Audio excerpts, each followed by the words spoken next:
Welcome to Luca is a Billionaire, where the only thing I invest in is your answers.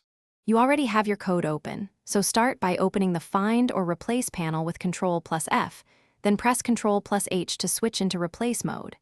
Make sure you choose the right scope, current file versus entire workspace, because that decision affects every change.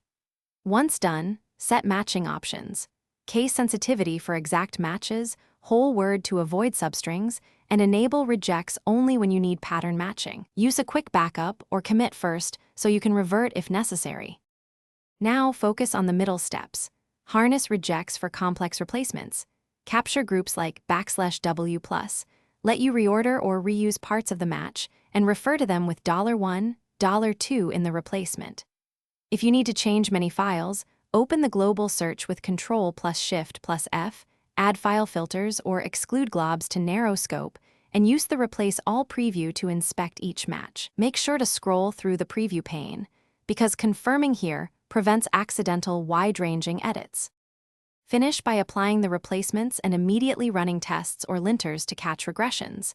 This confirms why you made the change. Then commit or stash the edits so you have a clear rollback point. If something goes wrong, first undo or revert the commit.